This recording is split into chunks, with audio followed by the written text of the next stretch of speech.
It is led by a team of educators who've come together to play their part as citizens interested in the development of the education system of Trinidad and Tobago. A.B.C.D advocates for an emphasis to be placed on the promotion and facilitation of arts education, from which the benefits to our society are wide-ranging and multifaceted. A decision was made to create an innovative and cohesive approach that would assist in bringing about a positive change, especially in arts education at the secondary school level.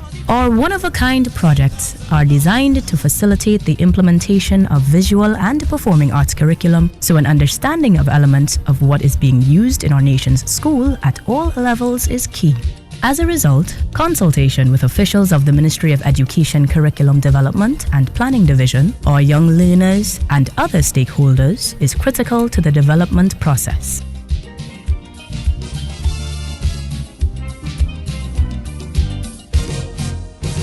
Not one name, not one will I call, because the name of you will make the others small.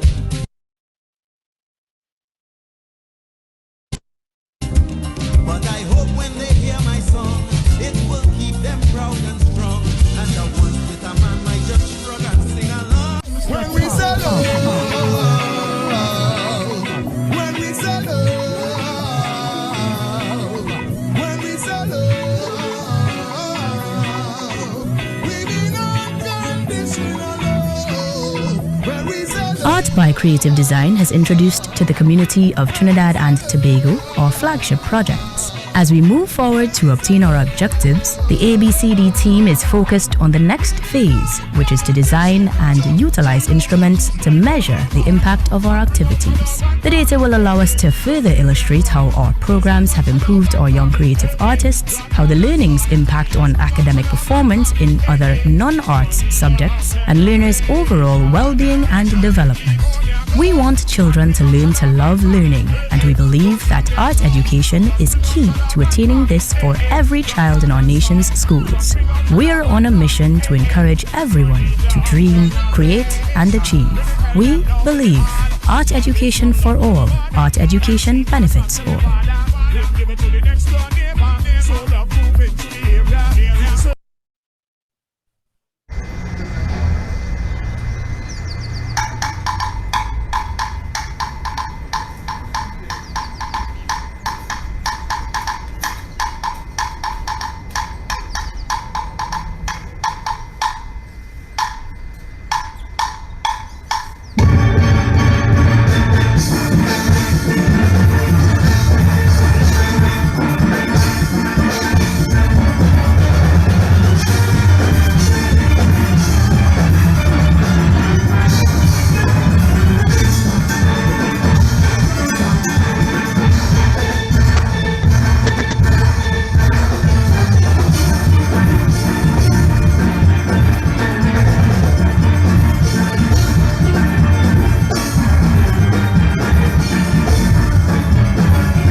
Good afternoon, everyone. And we are back now for another session of Talking the Tings. Yes. And to help me this afternoon, I have none other than Miss Michele Dowrich, who is going to be our moderator. So let me share a little bit with you about Miss Dowrich. Michele Dowrich is well known in the city of San Fernando for her involvement in and passion for music teaching and choral vocal work. Ms. Dowrich began her teaching career 35 years ago at the primary level before going to St. Joseph's Convent, San Fernando in 2002 as music teacher. At both school levels, Ms. Dowrich has taken her school choirs to victory in many music competitions, including the Biennial Music Festival, winning coveted championship trophies. Her first student in the CSEC music program in 2005 received the highest mark in the region in music. In her classes, she is innovative and creative so as to bring music alive to her students. Ms. Dowrich is a private tutor in voice, piano, music theory. She has adjudicated many choral and vocal music competitions, including the National Panorama and Junior Panorama for over 10 years. She is very active in her church as organist for several churches, musical director for diocesan events, and a member of the Commission on Liturgy and Music in the Church of the Province of the West Indies. Ms. Dowrich shares her passion for teaching with that of performing. An accomplished vocalist, she is herself a finalist many times over and a championship winner in the Biennial Music Festival. She has assisted in the design of the lower secondary school curriculum and has presented at workshops for NCSC and CSEC music. She is currently a curriculum officer in the visual and performing arts in the Ministry of Education. So after we play this bill, we'll be back with none other than Miss Michele Dowrich.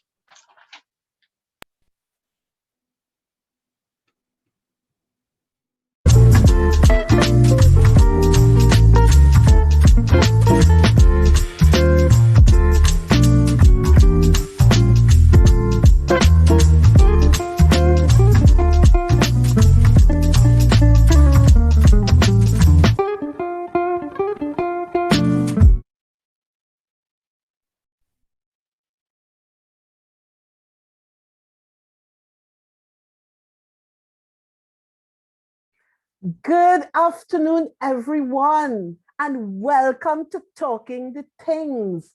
So yes, I am Michele Dowrich, your moderator this afternoon, and I feel so, how should I put it, unworthy to be in the presence of the three fantastic pan professionals we have this afternoon. None other than Mr. Gill, Miss Vanessa Headley, and Mr. Paul Massy. I have a little thing to tell you just now about Miss Vanessa Headley when I get to her.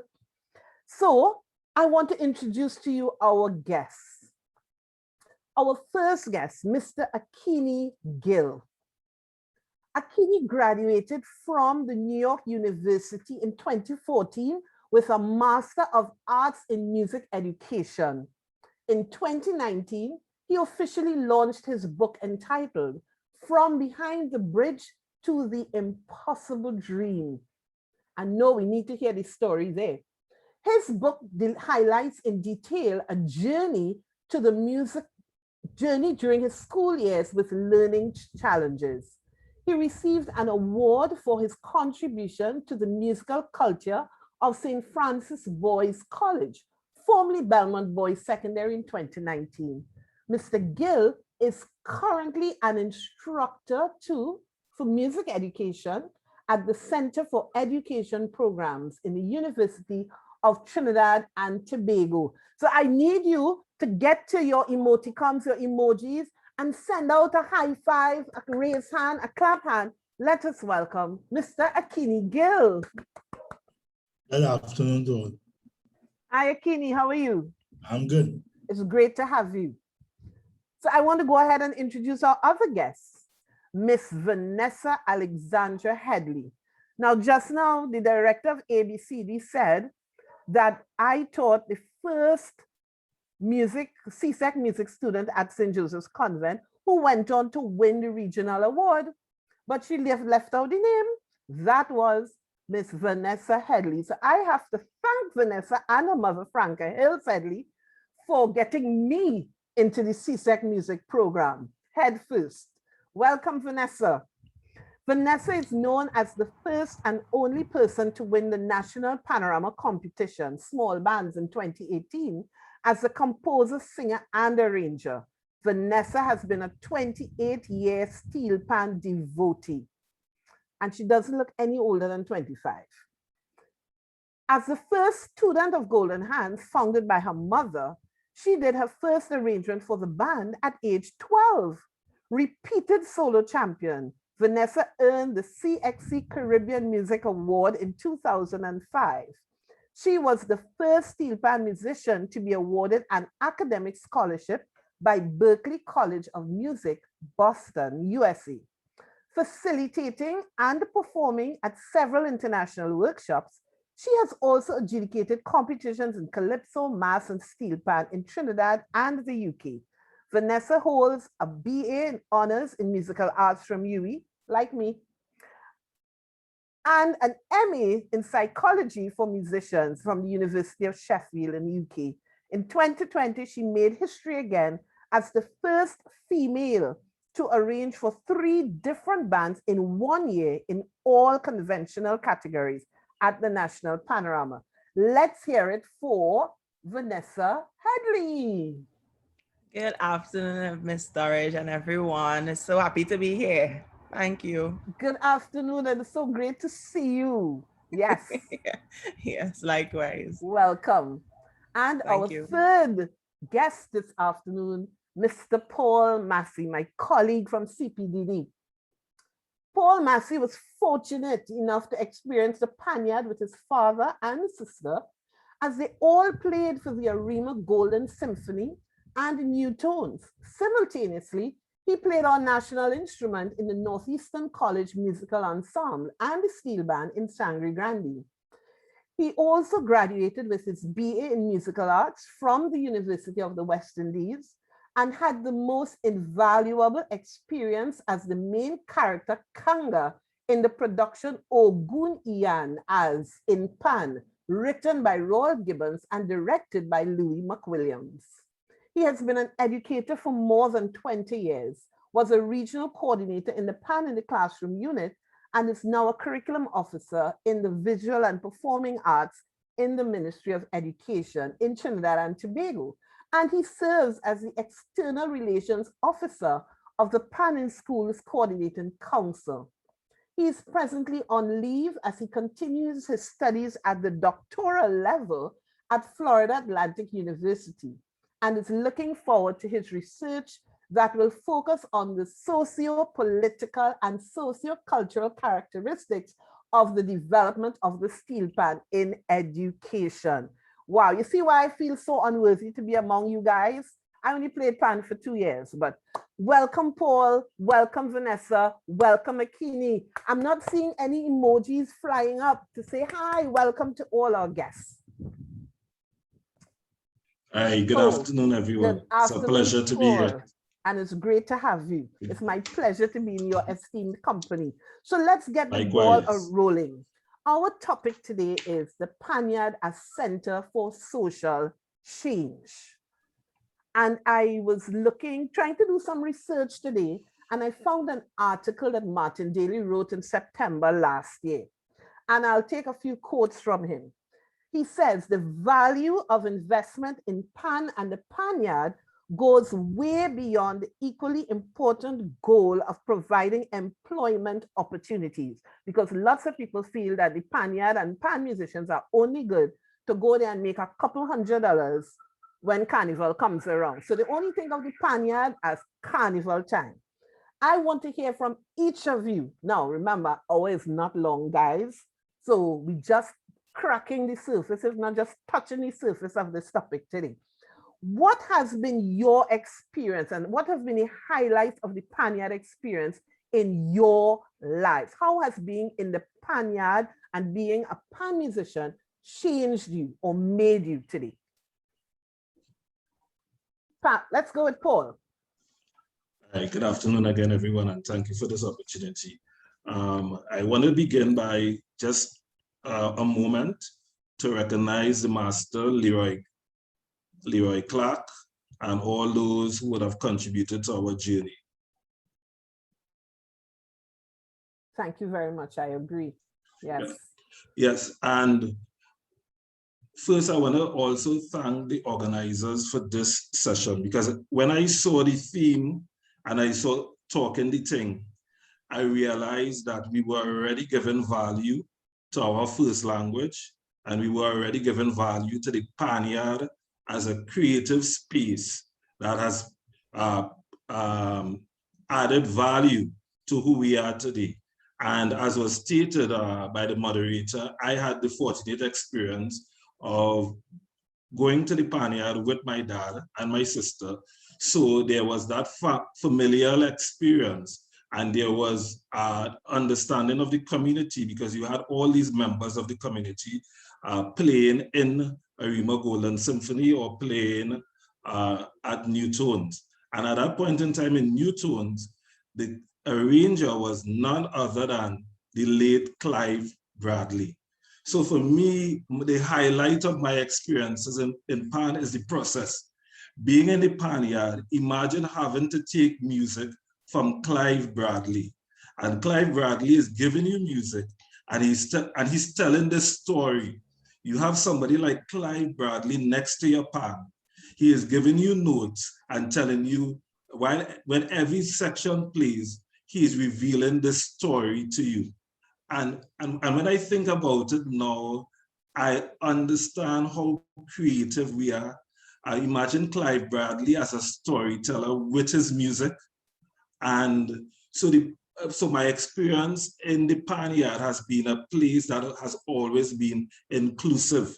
In that same band in New Tones, we had Amigo, and I know if you Google, you may see a story about Amigo, the visually impaired triple cello player who was in the Panyard every night, listening to the music and then playing the notes, and he played in a number of panoramas. So for me, the space, the Panyard, has always been an inclusive space. When we think about race, when we think about class, when we think about religion, when we think about even nationality, the Panyard has always been the space to say in the community, all is welcome. You can come here. We are going to collaborate. We are going to listen together. There's a goal that we are hoping to achieve. And because of all those experiences, it also, there was a transfer of what we were doing in the Panyard in the community. Great. Thank you so much, Paula. Coming back at you. Vanessa, let's hear it, because the Panyard was your home. Tell me what that did for you and maybe the members of the band of Golden Hands. So quite literally, the Panyard is my home. Good afternoon again, everyone, and thank you so much for the opportunity to be here. Well, for me, you know, similarly to Paul, my first exposure to the Panyard came through my family, specifically my mom, as most of you may know. And Golden Hands started in our living room. But at that point, you know, Golden Hands was not considered your typical Panyard, of course. Mom was teaching me and my cousins and my, you know, best friends that I grew up with to play the instrument, and it was really in a more controlled and structured environment. But one of my fondest memories is when she took me to Panasonic Connection here in San Fernando. That was my first real Panyard experience, and my first panorama subsequently. And I just remember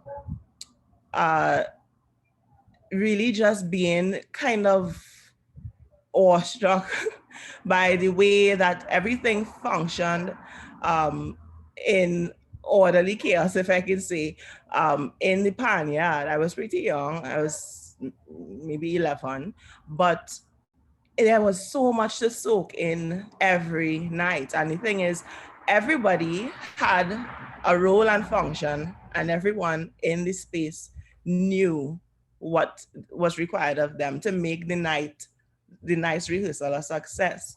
And that has always stayed with me, because there was no formal structure to how sessions or rehearsals were to be conducted, but somehow everyone came together and accomplished what now in hindsight, with all the understanding I have of what was taking place behind the scenes and in the spotlight, you know, all of what went into really making that a success.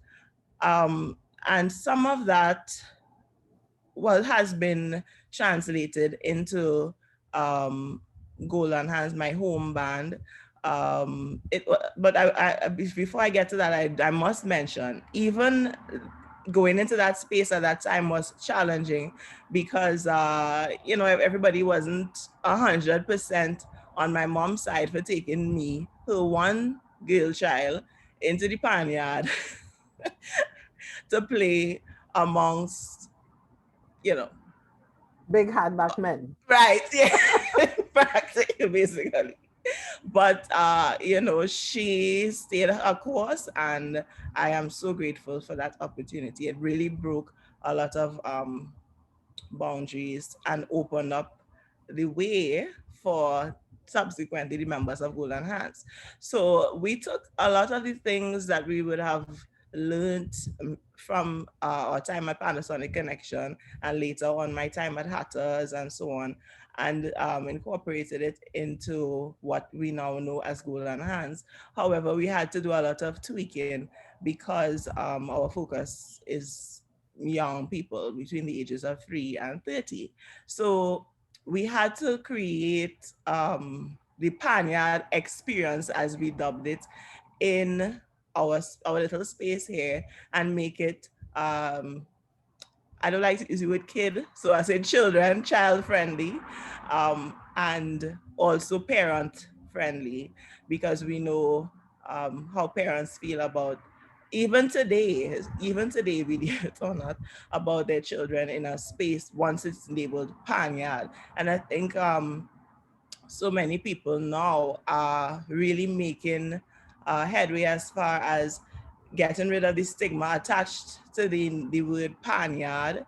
You know, it really, Panyards have always been a space to social change, but they have become more recognized as such, simply because, you know, people have been able to take from this space what they figure, well, what benefits them most. And there's so much to gain from being in such a rich cultural space.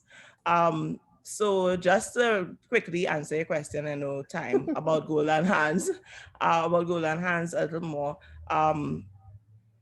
We have had actually hosted the Panyard experience as an occasion for people to come in, both locals and people from outside of Trinidad, and get the experience of being in this space. Again, I'm trying to say in a controlled, structured way, because we all know what a Panyard is. You don't go there with, right. So we have had that, and you know, everything and everyone that goes into making it a success, the tuners, the drill master, everybody, the lady who cooking in the night, you know, there's so much apart from the players and the arrangers. And you know, needless to say, it has impacted many, many lives over the years, just Great. that experience. So I'm coming back to you because I want to talk about this. We have a break coming up shortly. Akini, let's get your 2 words in. Tell me about the highlight of the Panyard experience in your life. Okay, good afternoon to all. Growing up, from the age 5, 6, my dad will take me to Desperado's Steel Orchestra. He will take me to Juve morning. I will be on top of his neck and listening to the steel band. So, you know, I was involved in the steel band as a listener from very early, you know, and I was always motivated with the experience of seeing people enjoying themselves, seeing different aspects of the steel band, going into the Panyard, seeing that there are so many different ways and different roles for different people. It's almost like anybody can be in the Panyard, even the guy who picking up the bottles to go and sell to the arranger. So the Panyard has a role for every single person in our society. But I got into playing the pan at Trinity All Generation School of the Arts, and there I eventually learned to play the pan.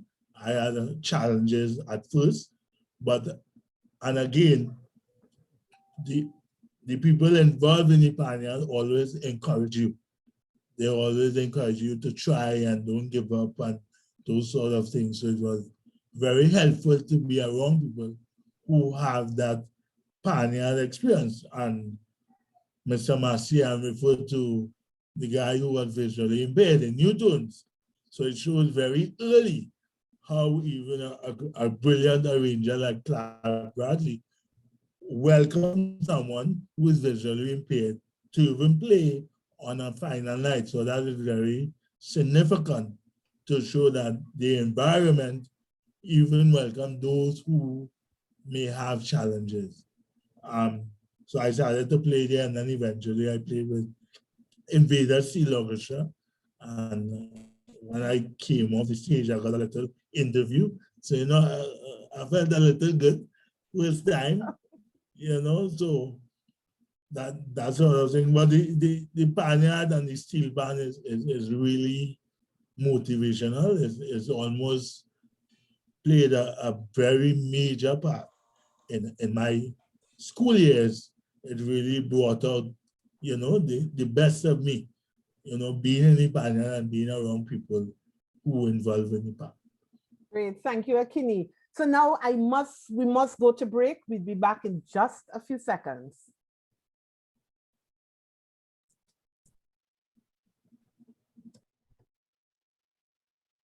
To some more uplifting news now. From behind the bridge to the impossible dream, that's what Gill achieved and put into a book that was published today. As Ryan Bechu and camerawoman Crystal James tell us, suffering from both dyslexia and dyspraxia, Gill faced much more than learning disabilities. At 33, he's climbed and conquered mountains the average person hasn't. This book is a story about a boy who could neither read nor write. A boy who suffered from dyslexia and dyspraxia. And the book is authored by the same boy. You won't find it in the fiction section because it is the real-life story of Gill. Set in Laventille in the early 1990s, his first days at school would reveal the struggles he would face for the rest of his life. Some of my classmates will mock me the way I speak. Some teachers did not correct my work. They didn't understand. They were calling my mom. With dyslexia, he saw different words. Dyspraxia meant he couldn't hold the pen properly, so he wrote outside of the lines and his letters were of different sizes. Teachers refused to correct his work. The lowest blow, however, came at a parents' day, when a teacher embarrassed his mother. To my mother, that it would have been better if she go and plant peas in Tobago than have me. But she refused to believe her son couldn't learn. And despite changing his schools several times, she had the same result. Many days I left school and I did not feel to go back because I felt unwelcome. With dyspraxia, he couldn't properly hold the pan sticks, so the music teacher gave him the shak-shak to play instead. It would take him 7 years to just learn to hold the pan sticks properly. It was here Gill's dream of being a music teacher was born. At a very young age, his father would bring him to the Panyard to listen to desperados practice. He fell in love with the steel pan and decided he wanted to learn to play it. And it was difficult because I was seeing a lot of my peers moving on and I was always behind. The turning point came when his mother saw an interview with Alta on TV. A call to founder Paula Lucy Smith changed everything. They got him speech therapy and sent him to Ishi's Learning Center, a school specifically for learning disabilities. It was the foundation he would build his life on, going on to pass high school, study a degree in musical arts at UWI, then accepted at New York University for a master's in musical education. However, Trinidad and Tobago policy disallows learning disabled students from scholarships abroad. Some people will, and I have it in my book, will believe that it was a waste of taxpayers' money to send me. It went all the way to Parliament in 2011 before the decision was reversed. 2 years later, he came home and fulfilled his dream of becoming a teacher, working at St. Margaret's and Chaguanas Government Primary. But the challenges never stopped. I remember going and write on the board, and the students were laughing because I was writing every letter the same side. So I had to learn how to write on the board. On Tuesday, he launched his book, From Behind the Bridge to the Impossible Dream. The book is dedicated to my mom, Elizabeth Ann Sinclair. I probably got the determination from her because she believed, and eventually I believe too. So she is the belly of the story.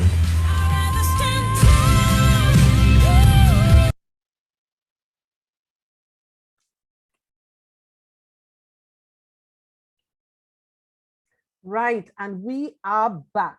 We are back at the ABC booth where we are talking about the Panyard as the Center for Social Change.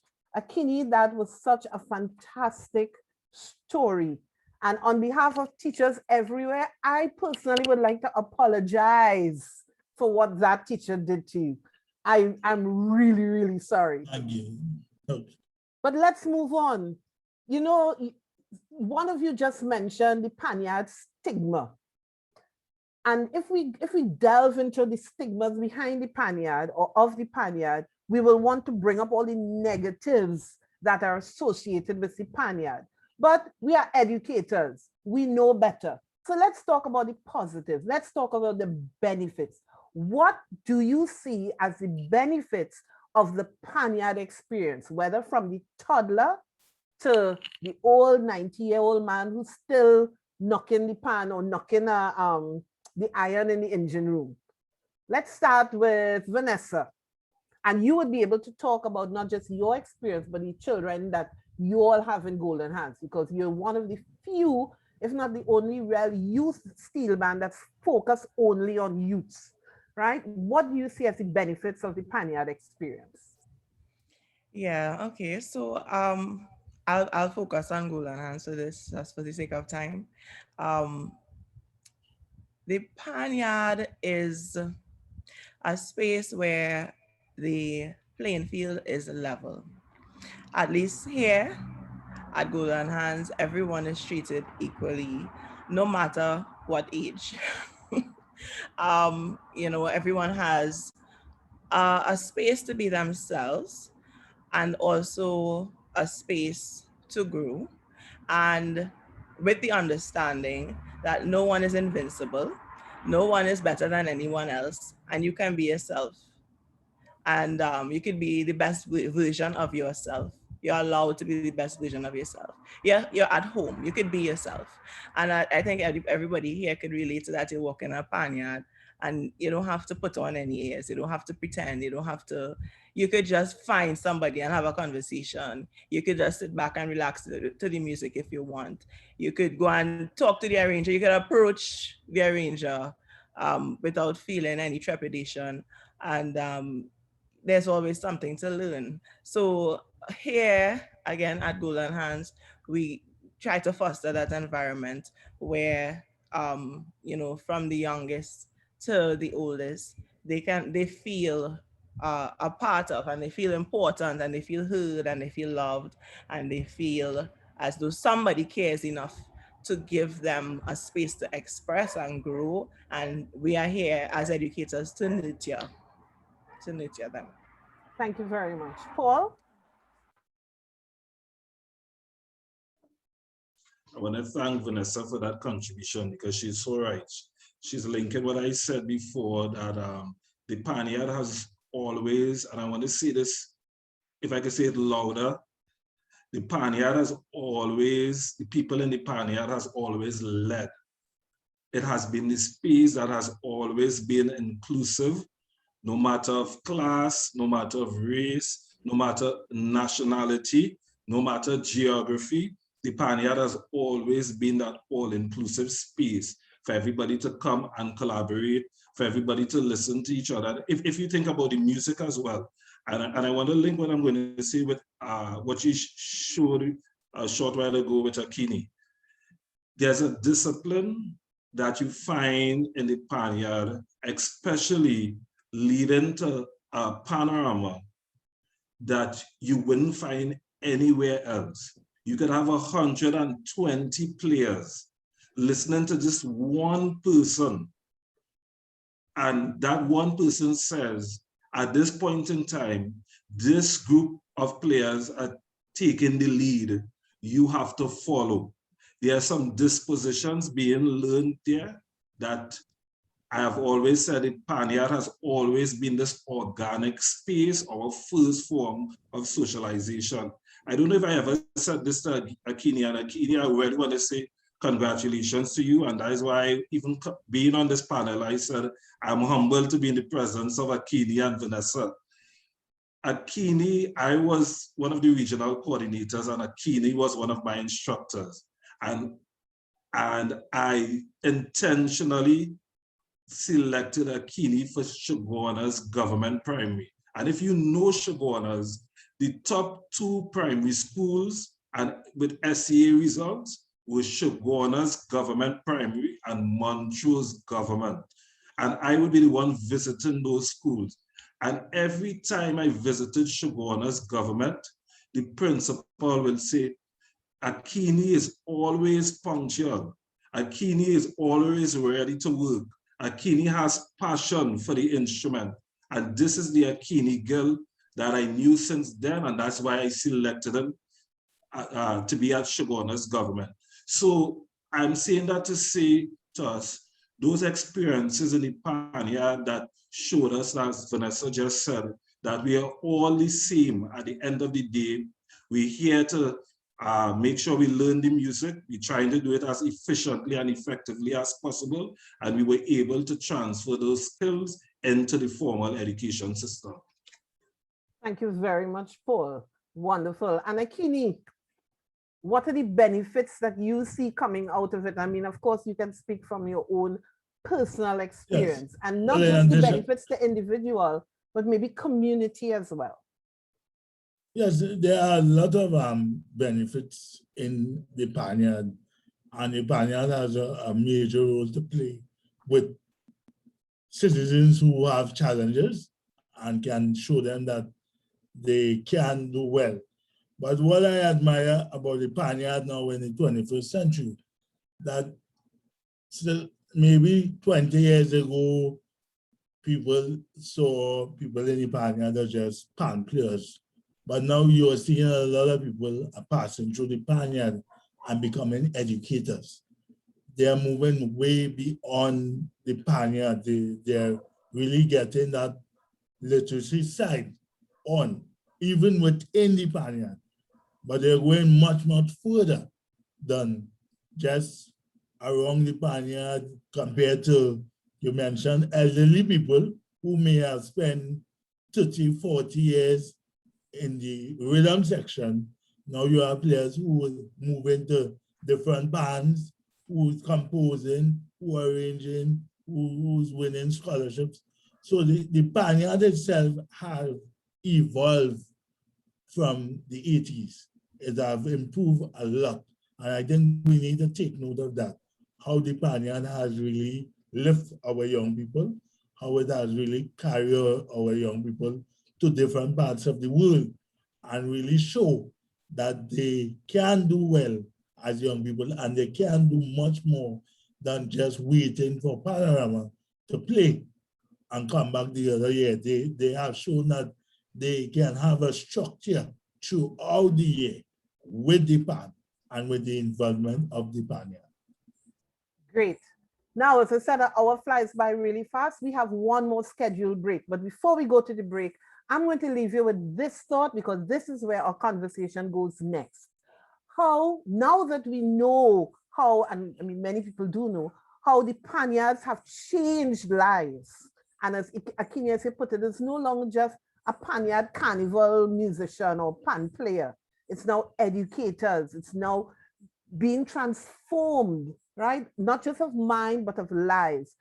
How do we now get that to the powers that be, the NGOs, the government, the corporate citizens?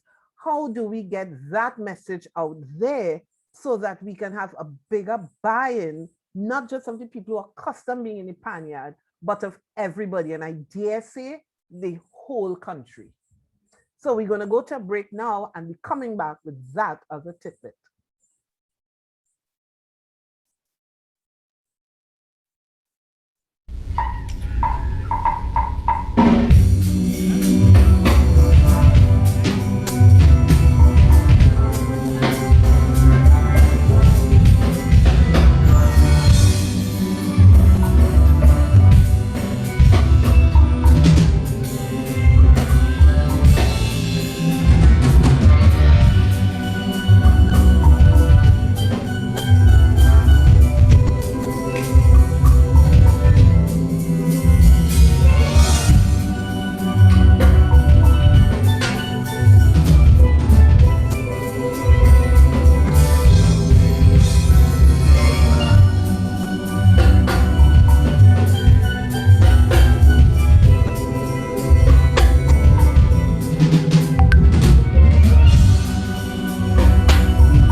And we are back. PAN, the Panyard as the Center for Social Change, brought to you by A.B.C.D, Art by Creative Design. Remember to follow them on Instagram and Facebook. So we are continuing our discussion with Akil, Gill, Vanessa, Headley, and Paul Massy. And I know we have quite an audience today. Remember, guys, you may put your questions or comments in the chat. So we are now into our final 10 minutes of discussion. And the food for thought before we went to our break was, how do we get buy-in to transform our Panyards? How are we going to get the public and private organizations, the NGOs, to help foster sustainable models to develop these communal spaces? Vanessa, you know, you have had music in the class, music in the community. I can't remember the full term. Put on the, was it the Ministry of Culture? The name has changed so much over these. Music schools in the community. Right, yes. music schools in the community. We have had PAN in the classroom, and I mean, Mr. Massy has been part of that, as well as Akil. We have the MMPU in the Ministry of Education, the Multicultural Music Program Unit. We have our National Steel Symphony Orchestra. We can now boast that we have a National Steel Orchestra belonging to Trinidad and Tobago. How do we get buy-in from the rest of corporate and governmental Trinidad and Tobago to help transform these communal spaces? And of course, the Panyards are not just the Panyards, but because we have PAN in the classrooms, or we have PAN in our classrooms, that is also another type of Panyard space. How do we get buy-in? Let's start with Paul. How do we make the powers that be hear us? I'm first, thanks, Michele, and thank you again to A.B.C.D for the space. The first thing I want to say is what you have identified. We have been doing an excellent job, even a space like this, ensuring that our NGOs and private organizations know about the successes of PANIS and other persons who are affiliated with the steel band movement. And you just mentioned the NSSO. We also had the PAN in the classroom unit, now the MMPU. I am the ERO for PAN in Schools Coordinating Council, and one of the things that we did was we partnered with BPTT. We also partnered with Shell. We also partnered with the National Training Agency, and that's why we now have CVQ PAN manufacturing in schools. So schools can now select CVQ PAN manufacturing. So I want to acknowledge how far we have reached, and we still have plenty to go, but we are going in the right direction. So I think once we continue to create these spaces, once we continue to value ourselves, that we are, as Akil has rightly said, education for us is not a norm. I want to say this again, education for us is not a norm, education is a verb. There's a trajectory for all of us. I'm seeing a co-elite here. I'm seeing Dr. Mia Benjamin, I forgot your Gordon. All of us, education has been a verb, and once we continue to go in these spaces, once we continue to go and share our stories, Akil has shared his story, I think that what we need to do is continue to support each other. So every single PAN side should have a copy of Akil Gill's book. That is what we need to do. We need to continue to support each other and ensure that the messages, that the stories are being heard everywhere. Thank you very much. Akini.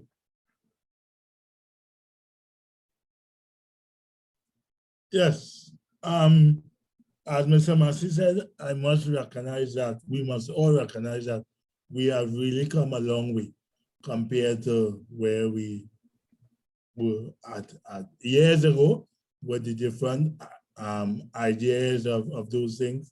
I myself, at UTT, where I teach the general music education course, I have a field trip every semester, and I have taken them to School Panorama, I've taken them to the National Steel Symphony, I have taken them to Miss Vanessa band, class, and 80% of them who have never been involved in the steel band appreciate it more after, when they really go and they sit and they listen.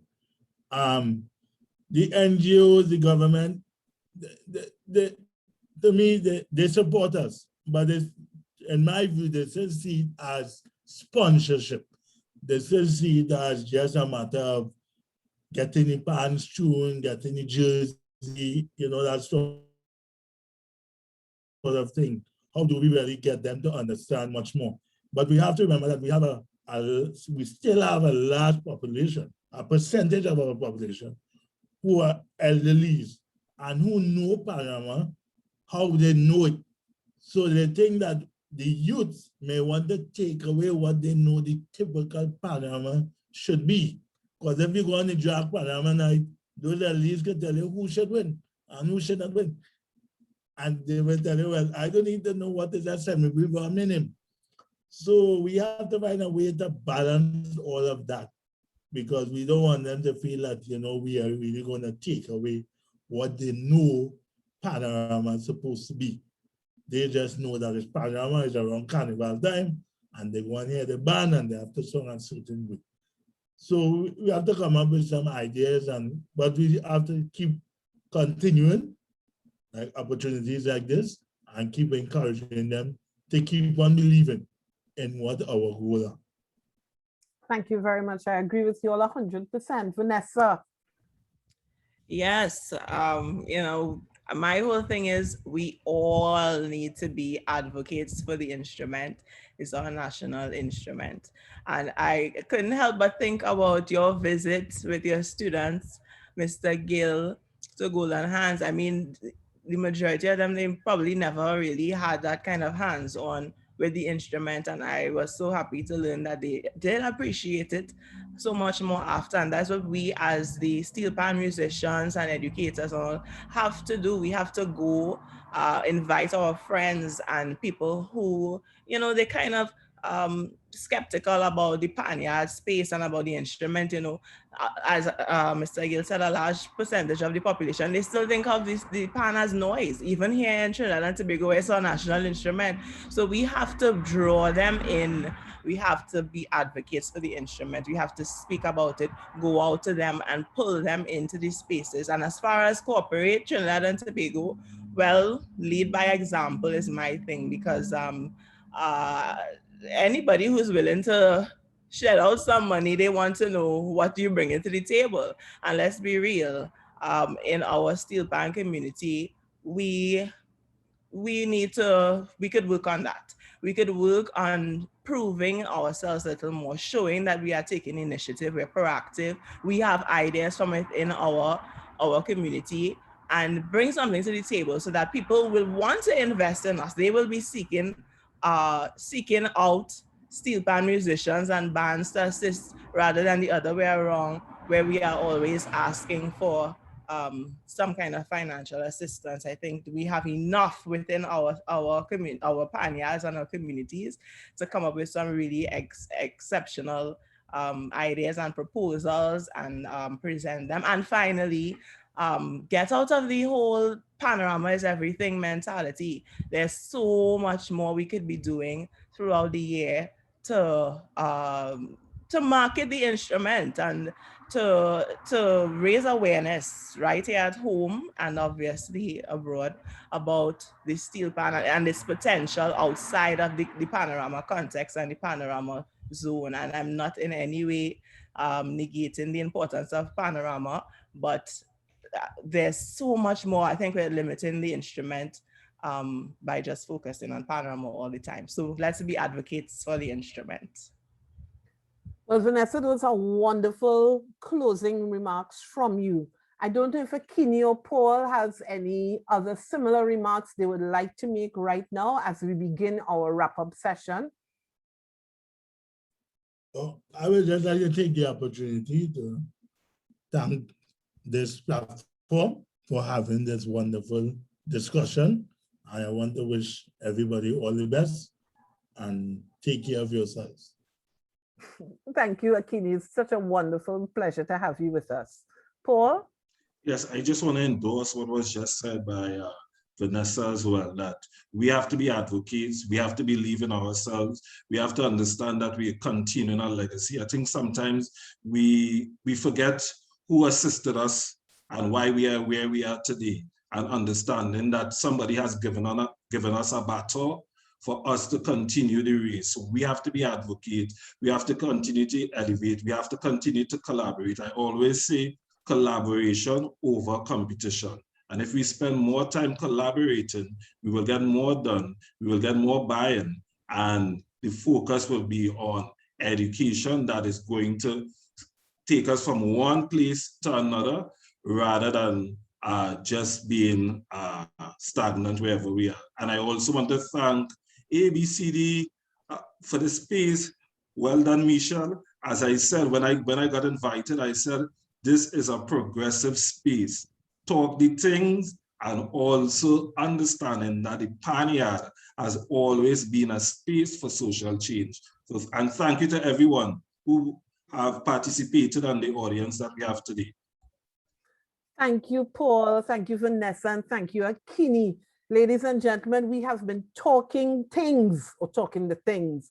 So with this conversation, the Panyard as a Center for Social Change, we have admitted that we have come a very long way from way back in the 50s and in the 60s, but we've got to keep the conversation going. And if I can quote Paul, education is not a noun, it is a verb. We have to keep doing. We all understand that being in the Panyard is an education and it continues to educate every one of us.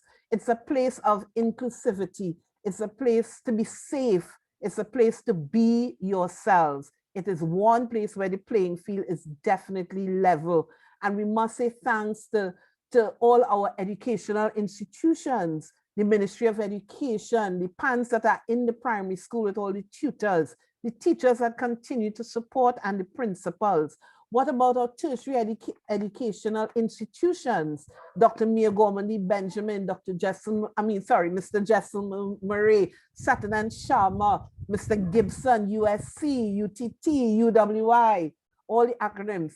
We have to say thank you to all of these institutions who have embraced the PAN as our national instrument and have just been running with it. We have so many more educators out there now in the steel pan, and many of our pan men have gone on to be excellent professional musicians, not just at home, but abroad. I think in every country where there's a steel pan, you're going to find a Trini pan man. So we're talking the thing.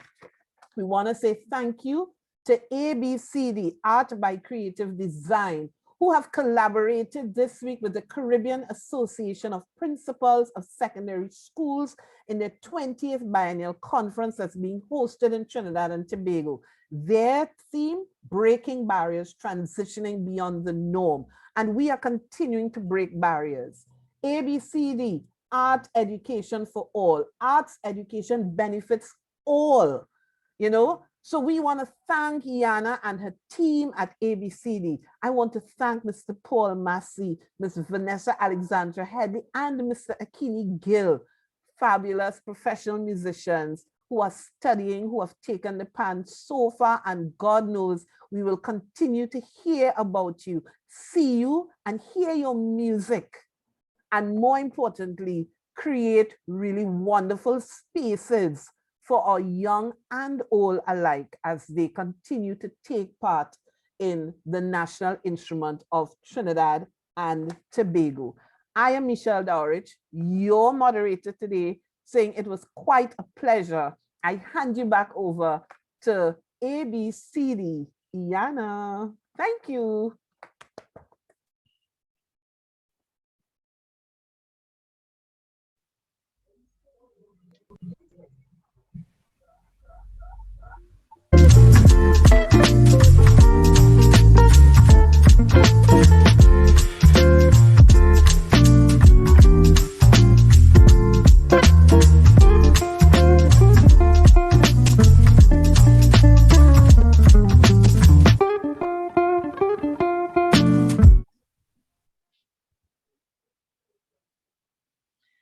Thank you all. So thank you to all our panelists. Thank you to our moderator, Ms. Michele Dowrich.